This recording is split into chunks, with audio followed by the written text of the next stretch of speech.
To the Katie Halper Show. We're here Wednesday, August 26th. If it's a Wednesday, we're here at the Katie Halper Show.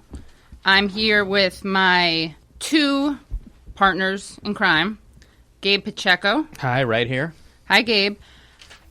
Hi. How's it going, Katie? Good, you? I feel wonderful today. Awesome. And Reggie, of course, who is the engineer-in-chief. Yeah. Hey, Reggie guys. Johnson. Hey, guys. What's up? And we are here every Wednesday on WBAI 99.5 FM, WBAI.org on the web. Gabe, you have a show tonight, don't you? In New York City? That's right. I'm on a storytelling show tonight in Park Slope at Union Hall. Nice. So it starts at 8 I like p.m. that place. Yeah, wonderful. It's a cool place. I like that. You know what they have, Reg? They have bocce balls. Yeah, bocce ball. I never bocce balls. You know, it's so funny because that's definitely a hipster thing. Because here, bocce ball, I heard about it maybe been around since century 10. Yeah, the Italian. Yeah, right. And then all of a sudden, it becomes a whole hipster thing, just like shuffleboard, right. A couple of blocks down. Right. It's like things that you like. Who plays shuffleball? Of course. Old people and hipsters. Right, exactly. Mm-hmm. Yeah. We have a great show. No disrespect to old up. people. No, not at all. Or right. hipsters. Or hipsters. We have a great show for you coming up. The guests are neither hipsters nor old, I would say, but they're great. Brown-eyed, as is our policy. Okay. Although I think one of our guests is kind of hazily-eyed. She's on the border. Okay. But that's the diversity that we like here. We'll be talking to the comedian and actor Julie Goldman, who you may have seen on The Sopranos, The Mindy Project, Bravo's The People's Couch. And then we'll be joined live in studio by documentary filmmaker Yoruba Richen, who is going to talk to us about her film The New Black, which explores how the African-American community grapples with LGBT rights and marriage equality. Very interesting. I just saw it on Netflix. Right. And that's the great thing about this film. You can see it on Netflix. Great movie. You're going to hear a lot about it. Really interesting issue.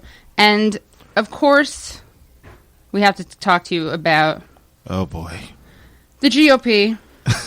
Right, and the star of this week's episode, we like talking about Donald Trump because he's not as much of an outlier as we would like him to be. So we get to both be entertained and scared, but at the same time talk about regular, real politicians because he seems like he's a Muppet puppet creature, but he's actually just a run-of-the-mill Republican. The most popular Republican. The most popular, as he tweets constantly. He's like, Lindsey Graham, 0. Polling 0.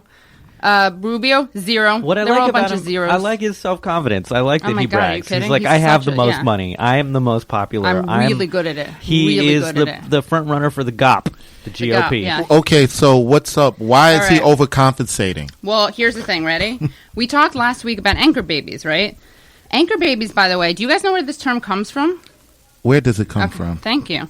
Thank you for asking, Reggie. Well, I try. I found an article in the Journal of Computer Mediated Communication, which I browse on a daily basis. That's your UrbanDictionary.com? It is my Urban Dictionary. It's my UD. My UD. It's called New Media and the Anchor Baby Boom. It's by Gabe Ignatow and Alexander T. Williams. And they write thusly, the term quote-unquote anchor baby is thought to originate in the related term anchor child, which was used in reference to, guess. Just guess. Tell me now. All right. Vietnamese boat people in the course. early 1980s. Because they were on boats. Yeah, and again in the early 1990s. It's a nautical term. Another form of brown people you're as right. well. Right, brown, and we're going to come full circle with the brown people, other form thing, right? Mm-hmm. Because we should also be resentful towards Vietnamese people whose coming to America has nothing to do with our policies, right? None whatsoever. Yeah. They came here on their own volition. Yeah, they're birthing tourists, as we talked about last week. While anchor child refers to a very young immigrant who will later sponsor immigration for family members who are still abroad, anchor baby refers to children born in the United States to undocumented migrant parents who are thought to have been conceived in order to improve their parents' chances of sustaining American citizenship. The term is considered by many to be racist and dehumanizing, as it implies that undocumented migrants are having children in the United States as a means to attaining U.S. citizenship rather than as an end in itself. And what's interesting is that when it was first added to the dictionary, they didn't put that it was pejorative. And someone raised a ruckus about that, as they should. But here's the deal. Jeb Bush used the term anchor baby. And he got into some trouble for it because people were offended by it. What happened was that when he used the term anchor babies, he's like, give me another word to call them. All right, give me another word. And Hillary Clinton tweeted, how about babies? Okay, so this is his response to getting into trouble because he used the term anchor baby. This is ludicrous for the Clinton campaign and others to suggest that somehow I'm using a derogatory term. What I was talking about was the specific case of fraud being committed where there's organized efforts, and frankly, it's more related to Asian people. There you go, guys. Everyone, we can calm down, go home. He's not being racist about Latinos. He's referring to Asians. It's an Asian issue. It's an Asian issue. So you guys settle down.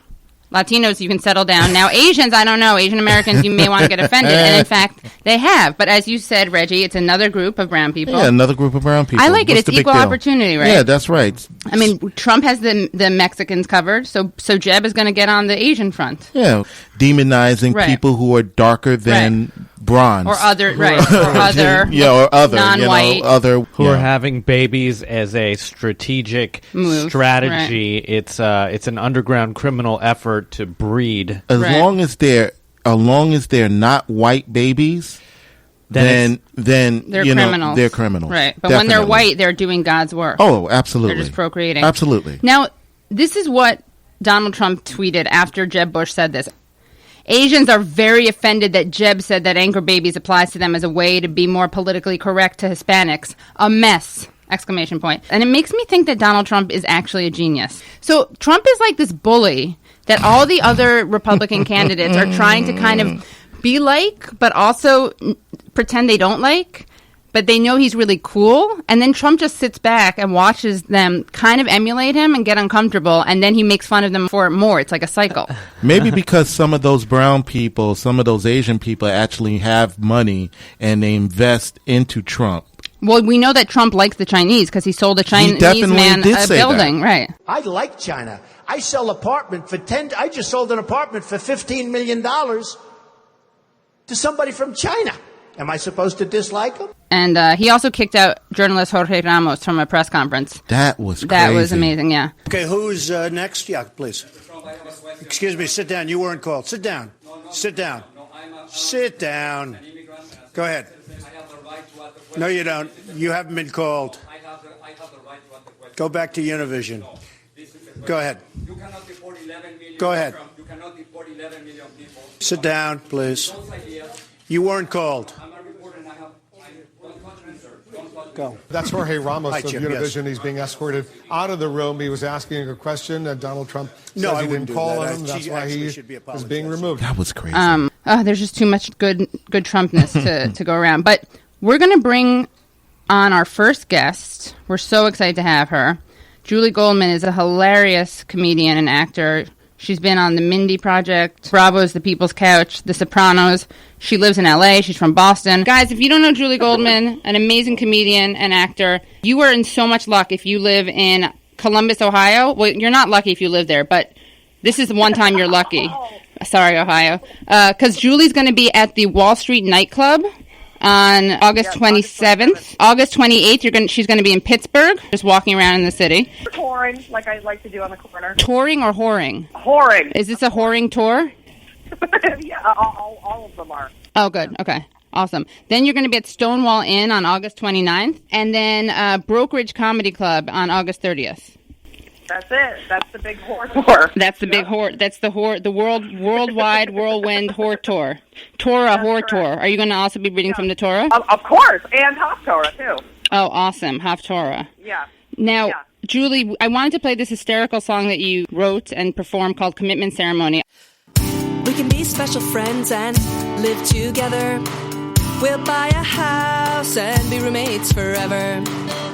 We can be partners like Jacoby and Meyer. You'll buy the car and I'll fix the tire, 'cause I'm Butch. And when you're down, your burden I will carry, 'cause our love is strong. We ought to get commitment ceremony. I want a commitment ceremony. I want to live my life. I want a commitment ceremony. You say yes, and be my domestic partner. Oh yeah.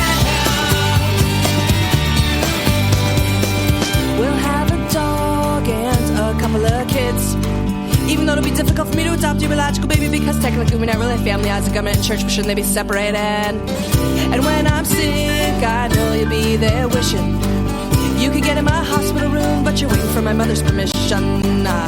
No one has cared for me the way you have in my life. Oh, I want to say to the world that you're my very special, significant, really good friend. I want to come in and ceremony you. I want to live my life. I want to come in and ceremony you. Say yes, and be mine. Why is our love a crime? Just because it involves two vaginas. Oh God, what is the solution? Do you really want to amend the Constitution? I pay the same in taxes as all those married heterosexual asses. Come on, you homos, stop making a fuss. You can have your civil unions at the back of the bus. I wanna come in and ceremony you. I wanna live my life. I wanna come in and ceremony you. Say yes, say yes, say yes, say yes, say yes, say yes, and be my wife. I'm talking about my wife. But can you believe that since that song has occurred, that commitment ceremony, and obviously it's all about gay marriage and not being able to be gay married or whatever, now we have gay marriage. The song's got to go. It's not relevant anymore. So are you conflicted about marriage equality since it means your song's not as relevant? So now what do I have to talk about? It's like when Bush stopped being president. I was kind of sad because as a comedian... However, now we have Trump, who is, Oh, my God. I mean, might be the most incredible angel from heaven I've ever heard. Yeah, I think he is. And you know what I'm saying? Like, literally, I can't go a day without looking for him, listening, hearing, watching. I need to know. I know. Does he make you question your sexuality? He does. It's so weird. Is he like one of the guys you would go straight for? Yeah, like when I think about the list of gentlemen who could turn me, Right. at least just for a moment Right. of lovemaking. Lovemaking, and I could just imagine him. You know, Julie, I'm very good at lovemaking.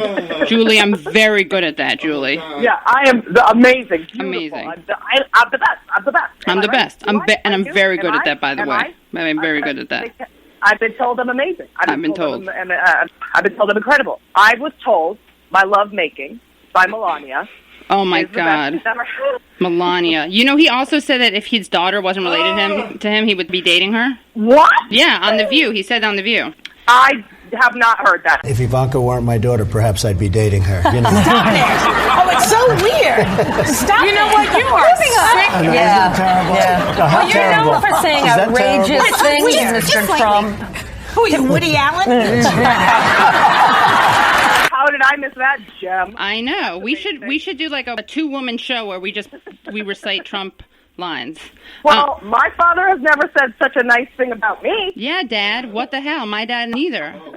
God, why don't you want to have sex with me, Dad? Maybe it's like a Jewish thing, but Jewish dads don't do that for whatever reason. That's messed up, though. I feel really neglected. So I do too. Tell us what you're up to, Julie. What are you doing in your life, and what are you writing about, performing about, being funny about? I am all over the place. You've ADD. At this point in my life, complete ADD. Right. I can't focus on anything, obviously.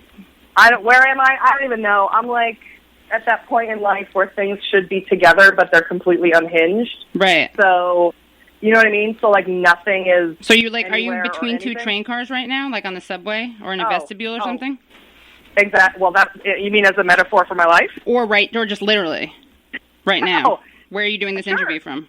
I'm doing it from my home in Los Angeles. Oh, Los Angeles. Okay. Yeah. And have audiences changed that you've noticed when you talk about gay marriage and marriage equality? Have you noticed a change in the way you're received? Yeah, I think that through the last several years that, for example, like I was in Indiana for like 6 shows, and I was really stressed out that, you know, if they weren't going to be able to handle me and all this kind of stuff, and I had this letter come to me before I went there that was saying it's super conservative and keep it clean and don't be offensive. And, I mean, and did they know who you were when they said those things? They were being sarcastic. Yes. No, they were being real. It was real. It was a real thing. As a comic or just as a human being, there are places in this world where we can go where just our being alive is offensive. I was worried that was going to occur. However, I was surprised. The audiences were great. They were super open for the most part. I mean, there was some conservative moments here and there, but for the most part, the gay thing was really, at this point, they just don't care so much, especially with guys, because it's I'm talking about tits and... Can I say that? Can I say that? You can say that, right, Reggie? TITS? Yeah, okay. Yeah, that's fine. But, you can spell it at least. Yeah. That's so the kids don't understand. Right. So and the PUSS, they're into that. Oh, yeah. So, as in the cat, right? Huh? Yes, as in the cat. So, I think for them, it's sort of almost at this point, at least for a woman, I don't know how it would be for a gay guy, but it was fine. Yeah, everybody has high-speed internet now. It's true. Right. That's right.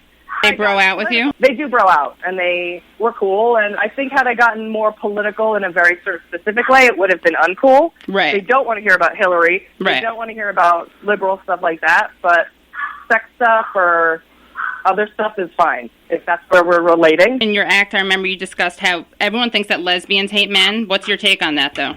Well, first of all, everyone hates men. Just kidding. Mm-hmm. Okay, so really the no, thing not kidding. Is that everyone thinks lesbians hate men because we don't have sex with men or have, I guess, intimate relationships with men. But the thing is, why then would we hate them? We don't have to deal with them. Right. The straight women, we're the ones who really hate them. Yeah, because you have to deal with them. Exactly. Yeah. So, they should fear us way more than you. They should, and I would assume that they do. If they're smart, they do. They do. Were you right. just channeling your mom when you said that? Do. I guess I did. Sure. How is your mom? How is Phyllis? Can you tell people about Phyllis? Phyllis, Phyllis Goldman. You know her. You've seen her. She's about 4 feet tall, filled with disappointment. You know her. And, wonderful woman, irritated, very annoyed all the time, very irritated. Starts every sentence like that. Everything is wonderful to grow up with, And my friends came over, she'd always say, "All right, have fun. Don't let Julie eat too much." Anyway, so that's good for you, and just good for you to have in your mind as you're an adult. She is very annoyed all the time. She's good, though. I mean, she's disappointed in general, just in every one of her children. Right. And you know how it is. Are you the least disappointing of all? Like the equivalent of the favorite? Well, I used to be because I did get married. And so then we had this thing at this wedding, and 150 people. The wedding had a big wedding. And I was obsessed with having a wedding because I know he was looking at me and a butch les. Why would you want a wedding? I was like, wow. Let's say, I might be a butch les, but I'm a Jew first, and I love a catered party. Do you understand me? I love an affair. My mother was into it, but she had a little bit of a breakdown in the middle of the party. A breakdown. All her Jew friends were there from the temple because she's a Hebrew school teacher. All of her Jews were there, and Miriam Birnbaum and Zell Schultzes and Carol and the Trinity and Buzz Molly and the Bungenbergs. So they're all there. Thank you for coming. It's a wonderful party. Thank you for coming. My mother's a breakdown. My daughter's the groom. Like, Mom, why tell people I'm the groom? I'm not the groom. I'm not the groom. Why do we have these labels? We have these labels with people, with human beings. We're just pieces of light. We're just people who want to be the so wonderful, just energies together in our abundance. We just want to be love, same rights and privileges as everybody else in this world. Why can't we? My mother looks at me and goes, "Oh, please, Julie, cut the You looked in the mirror, you're the groom." Come on. You're wearing pants, she's in a dress, you're the groom. That was doing you one special day. Don't you want to feel pretty? Don't you want to feel like a princess? I'll just ask you guys something now that we've been together on this date for a few minutes. about this situation right here that says princess to you? Anything at all? Anything? You kind of look at this and go, shove those soccer player thighs in some pumps. That would look good. That would look really, really good. You know what looks good in a dress? A thick neck. That looks nice. That looks really very just fancy. It looks very fancy to have a huge boulder in a carpet. That looks good. That looks very nice. Just shove it right in there. That would look very attractive on a lady.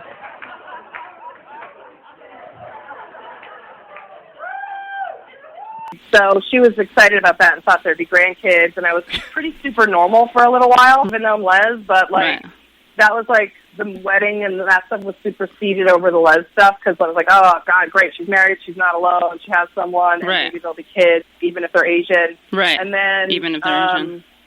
Right. And, but then we got divorced, so everything really fell apart there. But I think that right now, it's hard to say. I mean, my sister has a boyfriend now, so she's really the winner at this moment. You know what I mean? She's in first place. Well, yeah, because there's a man in and around. And, right. You know, being normal and stuff, you know. How many of you are there? How many brothers and sisters? 30.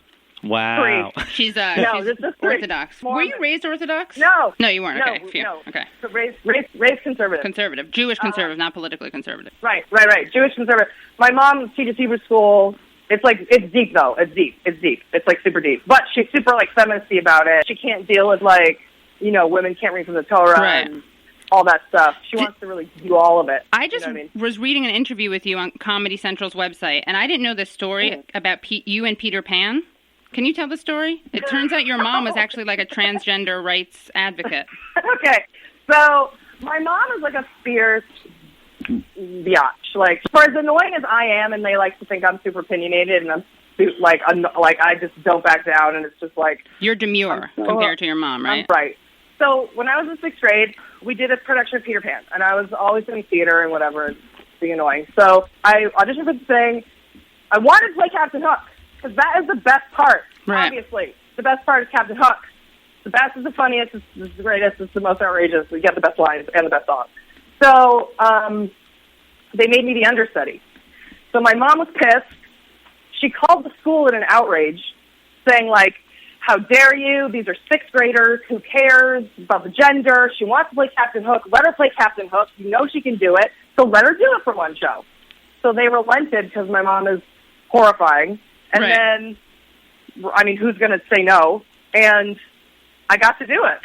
And now I didn't know this until I was literally in my 30s, as an adult, didn't know this occurred. All these years I've gone through my life with this confidence, thinking, hey, I played Captain Hook. Right. Hey, yeah, that's powerful. Right? I'm somebody. I am somebody. I'm worth it. Right. I am. I'm worth it. I matter. Can do it. I matter. Nothing can stop me. Hey, gender doesn't matter. Doesn't matter. You know why? Because I played Captain Hook. Right. But then you know what? It does matter. It does matter. But Phyllis's wrath matters more. That's correct. So the lesson is gender matters, but my mom's wrath is way more powerful and scary. Maybe she could do a tour with you, and she could convert the entire country. That'd be amazing. That'd be amazing. Right? She'd just yell at people. Yeah. She's so good. Just irritate them. Yell the homophobia out of people. Yeah. Just what are you doing? Yeah. Okay.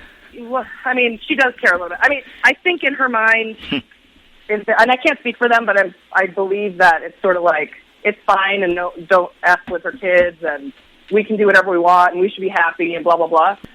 But if she had her way, I'd be with a man. Right, of course. Kids and, you know what I mean? That's more normal. That's more traditional, so to speak. Do you think she'd rather you be with a Jewish woman or a non-Jewish man? Ooh. Oh, that's a tough dilemma. It's a tough one, right? God, that's a tough one.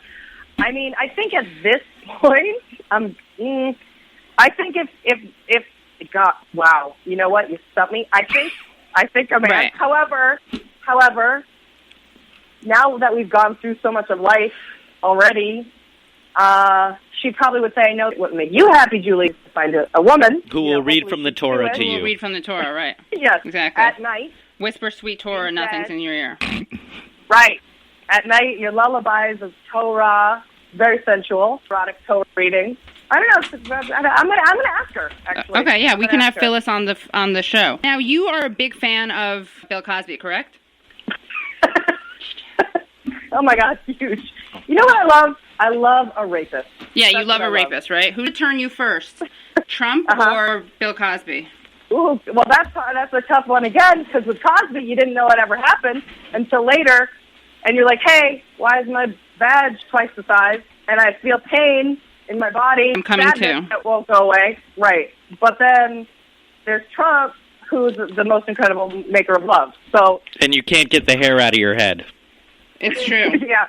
It just falls forward and tickles you ever so slightly on the face as he pumps away at you for 1 second. Oh, my God. That's poetry. That's a good question. My dream is this, everybody. This is true, and I don't care how it sounds. I'm standing by my self. I want vigilante justice for Bill Cosby. In general, I would like to, in my dream, I do want to start a vigilante group. It's kind of like I really, truly do wish that I could do it.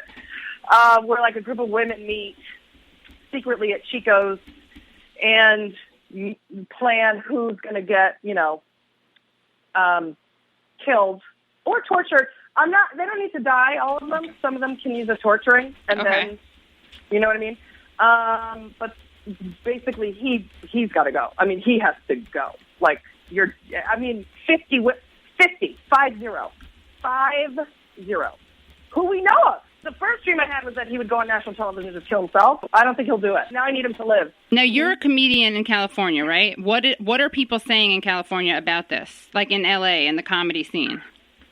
I think when it was just around 10, or first of all, nobody talks about it. Nobody wants to put it on stage because nobody wants to burn any kind of bridge, even though Hannibal Buress did say it and his career exploded. And it's even worse because Bill Cosby has the smuggest old black man public persona that I hate. This kid's on TV. Pull your pants up, black people. I was on TV in the 80s. I can talk down to you because I had a successful sitcom. Yeah, it was great women, Bill Cosby, so kind of brings it down a couple notches. I don't curse on stage. But yeah, you're a rapist, so I don't know what I'm doing about telling you. I guess I want to just at least make it weird for when you watch Cosby Show reruns. Dude's image, for the most part, it's public Teflon image. I've done this bit on stage, and people don't believe. People think I'm making it up. I'm like, Bill Cosby, there's a lot of rape allegations. No, you do. But everyone else seems to be very scared or cautious. And Judd Apatow, right? Judd Apatow has also called him out. Right. Which, of course, I mean, Judd Apatow, I guess, can. He's got not much. I don't think he's ever not going to be rich and or be able to make movies. Right. Which is great, because I'm glad he did speak out. Right. But I think they're the only ones, except for, like, Lori Aldred and Right. The women are coming forward. You know what I mean? Right. But, like, comics aren't really... They're stepping scared. up to the plate. Right. I haven't seen, and that's not to say that I've seen. Everyone, for all I know, there could be, a bunch of comics talking about it. I don't know.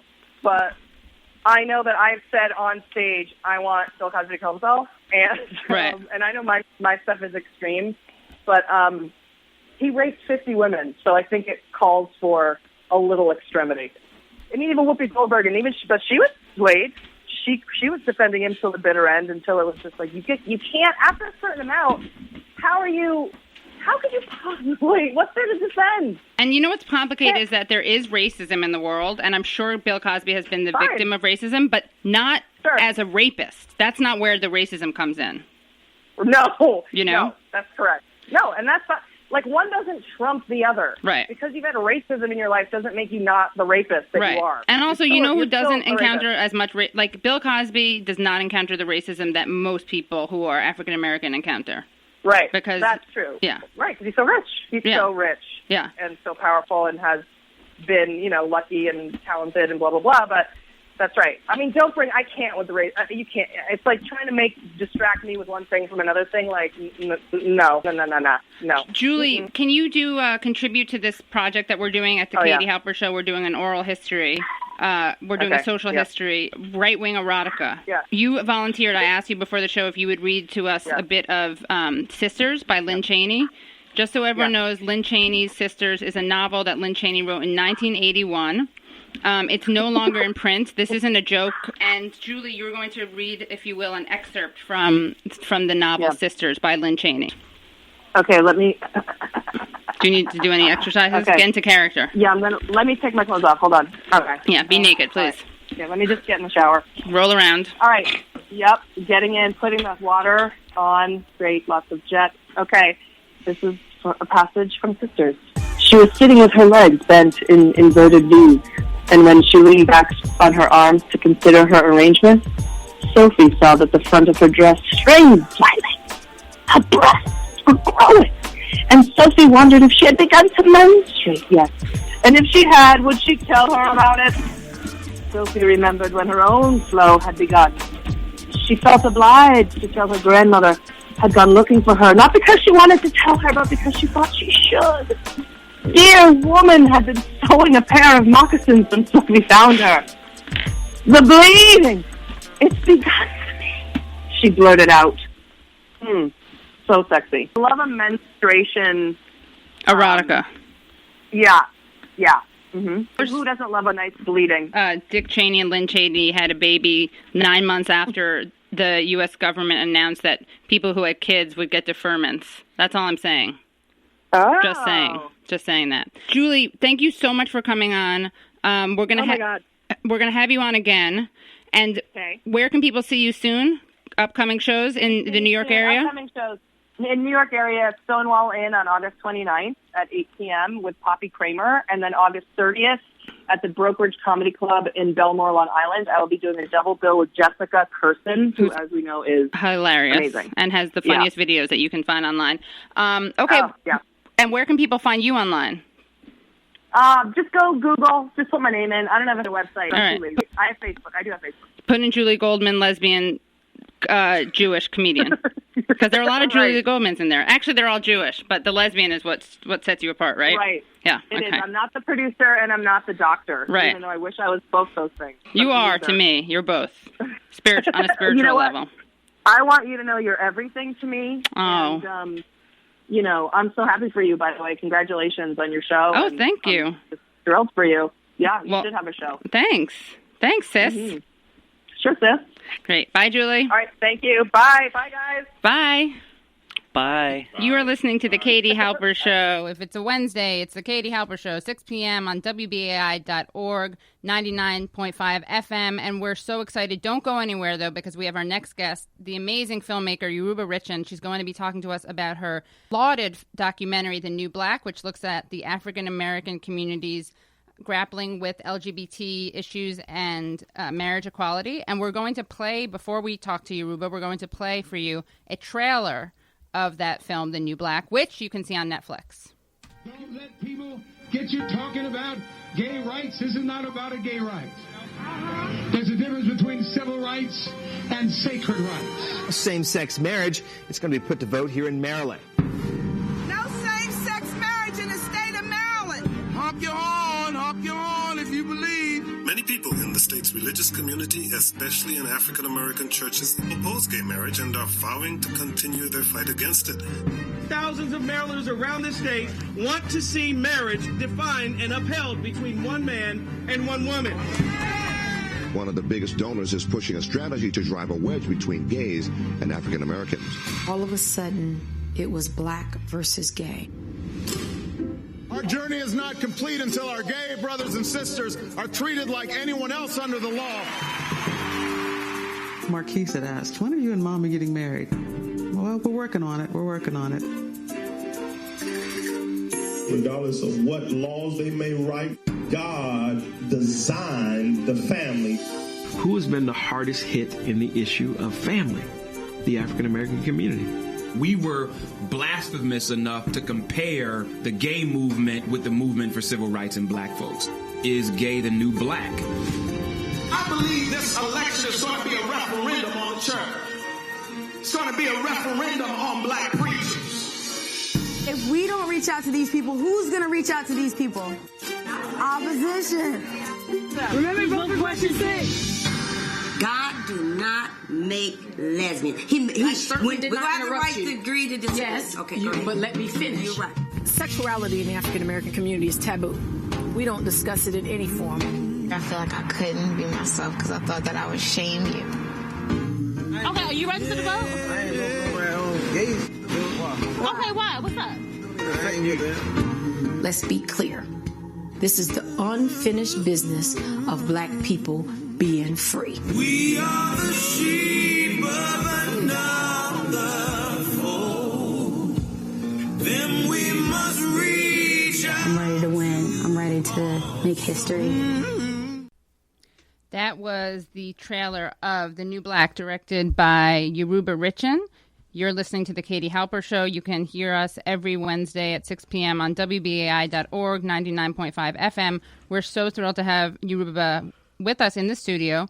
Yoruba is a documentary filmmaker who has directed and produced films in the U.S. and abroad, including Africa, South America, and Southeast Asia. Her latest film, The New Black, premiered at the Los Angeles Film Festival and went on to win audience awards at AFI Docs and Philly Q-Fest and Frameline LGBT Festival, as well as a special jury mention at Frameline.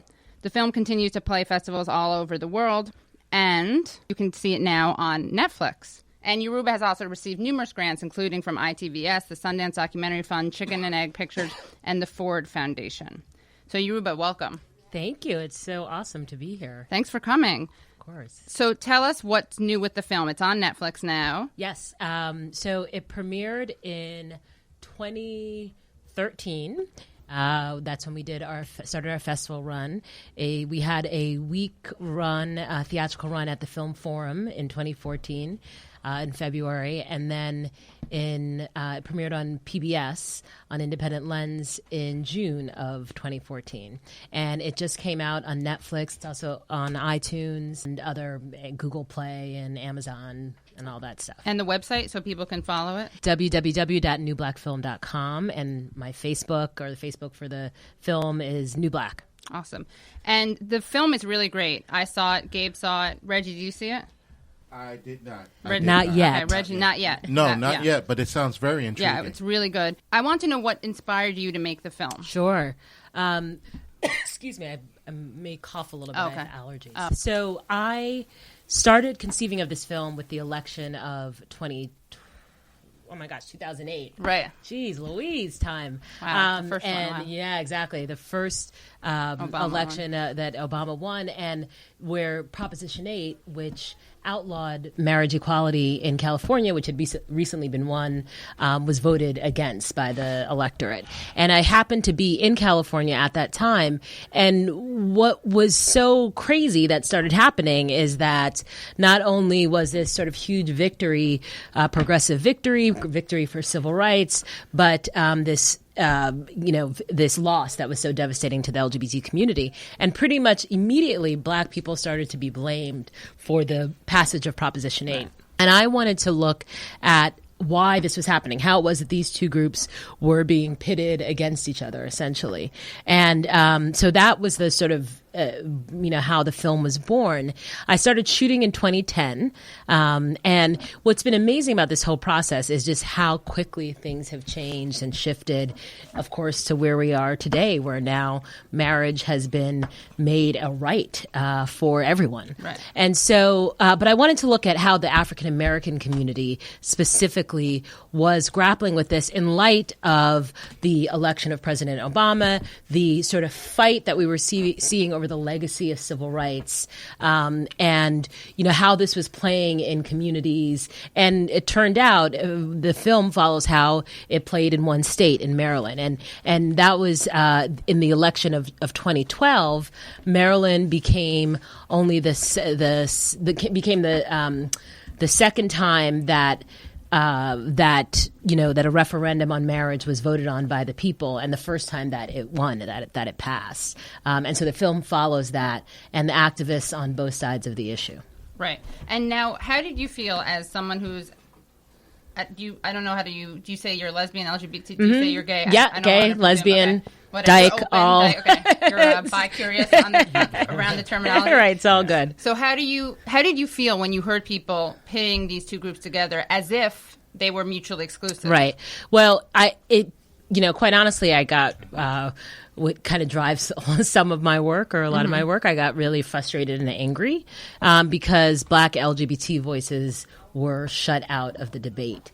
And, as African Americans, we often are, considered a monolith, and the sort of complexity of what's going on in our community is not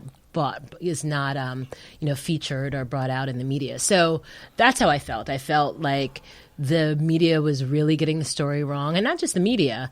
Activists on both sides of the issue also, were coming out with latent racism and latent homophobia. So it just felt to me that this was a story whose time has come, and because this was going to be unfolding over the next few years, that it was a story that I could follow and see where we would end up. And again, I had no idea we would end up where we have, but that's what ended up happening. There was this attempt after Prop 8 to blame, as you said, African American voters, and you heard it coming from people who would call themselves progressive, right? You heard it from LGBT and straight people who would not describe themselves, or most people probably wouldn't describe as racist, but not only was it problematic the way they were doing that, but it was just the statistics were off, right? Right, exactly. I think that a big reason, and it still even happens today, people still think that this statistic is correct, but there was an exit poll that CNN did right after the election that said that 70% of African Americans voted for the initiative, and that turned out to be false. The numbers were pretty in line with other groups. It was a majority, but it was, as I said, in line with other racial groups and other religious, when looked at religious groups. So that number got perpetuated a lot. Right. And friend of the show, Nate Silver, wrote about it too, he corrected. He was saying that people were presenting it as a race issue, but it was really much more of an age and religiosity issue. One of the most interesting things about the documentary was the exploration of the role of the church in the African American community, and even saying the African American community right after you said it's not a monolith, which it's not. But what was interesting to me is the kind of the progressive role of the church, which I, of course, knew about, but the way that it was so relevant to this issue of LGBT rights. And we're going to play a clip from The New Black, and in it we hear the voice of the recently deceased Julian Bond, the former NAACP director who you spoke to, as well as Reverend Eric P. Lee and Bishop Yvette Flunder. And this is what they have to say about the role of the church. The black church was a place to go when we had no place else to go. It was a place to meet when we had no place else to meet. The leader of the church was a relatively independent person. He didn't work for white people. He worked for the church. And he was a figure of some importance because he spoke to these people every Sunday morning. He was a guide, a moral leader, and so on. You look to him for some guidance how to behave, how to be a person. Our organizing during the civil rights movement often took place in the churches. There was the facilities that we had control over. So there's a natural relationship between the clergy, the church, and the civil rights movement. It has historically been the center of education and information. If someone was ill, if a woman had just had a baby, if someone died in the family, we had in that organization, the Black Church, people on the ready to respond to those families. So we're talking about community, we're talking about village, a sense of belonging, a sense of self-worth and value. Where you could go to a job and they call you boy, or they call you Jim, and then you come to your church and your name is Deacon James Jones, and you sit in a seat up in the front with the trustees, and you drive your Chevrolet to church, and you wear your suit, and you have a place of prominence that the world doesn't give. But the end result of that is, in order oftentimes for people who have been trampled upon to feel powerful, there's a need to trample upon someone else. So that was an excerpt from The New Black. And again, Julian Bond, Reverend Eric P. Lee. And the last woman who we heard from was Bishop Yvette Flunder, who's an amazing character. She's a founder and senior pastor at City of Refuge United Church of Christ in San Francisco. What do you think about the thing she said, at the last thing that she said? Yeah, it was really important for me for the church to explore that. And as someone who's African American but didn't necessarily, I didn't grow up in the church, in the sort of traditional black church, but I came to understand and to see and experience how the black church really still is the sort of moral center of our community. And because of the history of it and its history of fighting for civil rights, and as she said, refuge, where you can be, I mean, I think it's so powerful what she said, you go out into the world and you're called a boy and you're called Jim, and you come into the church and you have power. So it's very complex. It's very, it's an old story, but it's also a story that's still, that's still relevant and still powerful. And especially in a place like Maryland, which the black church is very politically powerful and culturally powerful. So it was really important for that aspect of the story to be brought out. And one thing I liked about the story is that you had representatives who were against same-sex marriage equality. Pastor Derek McCoy was one of them, the president of the Maryland Family Alliance and the Maryland Family Council. But what I liked about it is that you didn't demonize him. He was very human and humanized. Did he know about your perspective? I don't know if he knew. He never asked me, what do you think about this? And it wasn't really relevant. He knew that I was showing all sides of this issue. And that because of my, I think he trusted me, and I'm very grateful that he trusted me to tell that part of the story. But it was also his job. I mean, he was the head of the marriage equality initiative people. So what I found fascinating was that it explores the way the church has this kind of double-edged sword, right? And we've seen this with the issue of slavery. So the church being used as kind of an instrument to justify slavery, and the church being used as an instrument to abolish slavery, right? And you saw the same thing with the marriage equality issue, because one of the most things that I hadn't really thought about was the kind of historical legacy of the black family in the United States, and how someone like, for Pastor Derek McCoy, who opposes marriage equality, for him, that is one of the reasons that same-sex marriage is so dangerous, right? Because of the kind of the way that the black family has been able to resist the tragedy of slavery, which divided up families, separated people. They had no, reduced, to put it lightly, agency in terms of their family setup, right? And then Bishop Yvette Flunder says this really interesting thing, which uses that same history to kind of say, like, we've always had an untraditional family structure, and because of that, it almost lends itself more to same-sex marriage. Yeah, I mean, I think you hit the nail right on the head and really articulated it. And it's not just Derek McCoy, but a lot of the pushback that you will get in the black community about gay marriage and marriage equality is that we already have such a fragile family system, teenage pregnancy, high rates of divorce, women not marrying, and this is another threat to the family.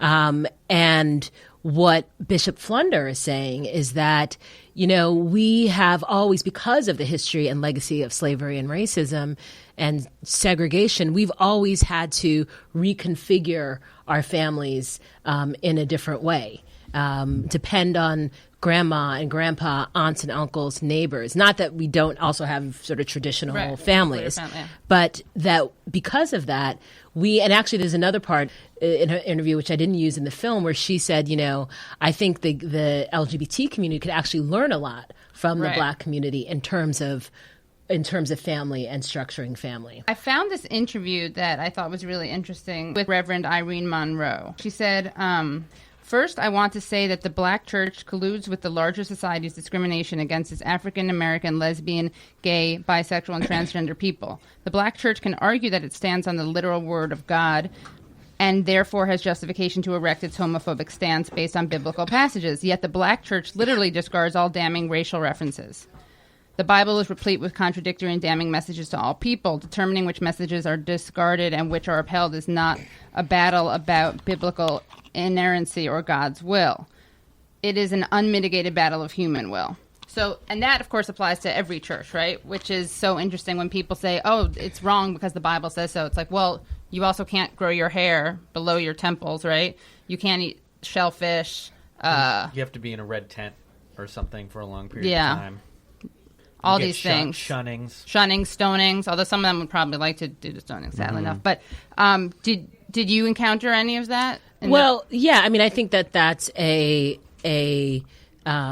very common argument, that this is what the word of God, and I am, and even after, you'll still hear people say, even now that it's law of the land, well, there's human law and there's God's law, and I believe in God's law. Right. So, in the film, I didn't so much tackle the biblical stuff. I think there's another film that does it really well for the Bible. It tells me so, yeah. And really tackles and goes there.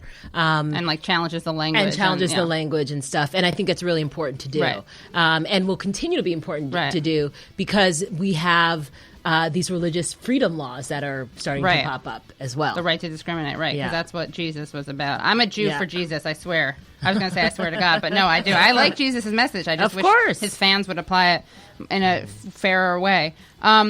Yoruba Richen, thank you so much for coming on the show. We'll have you back. Please do. We'll have to have the next time your film doesn't even, I don't know, what's next? You've conquered the whole world and you're doing a summer tour? It's just the beginning. It's just the beginning, yeah. Have you had any really inspiring responses from people? Oh, yeah. I mean, I've been traveling with this film for the past 2 years, and some of the greatest screenings have been in places that that I haven't don't often get a chance to, like in the South, right, where it's really needed, right? Or in rural parts of this country, rural parts of this region. Right. There's been we've done a great project with HBCUs, historically black colleges, awesome. And we've gotten great feedback around that as well. So check it out. Check out the film The New Black by Yoruba Richen. Check it out on Netflix. Just go to the New Black movie website and you'll be able to find it all over. Yep, and just search on Netflix for The New Black. Search on Netflix, The New Black. Okay, thanks so much. Thank you. Thanks, guys. See you next week. Cool. See you later.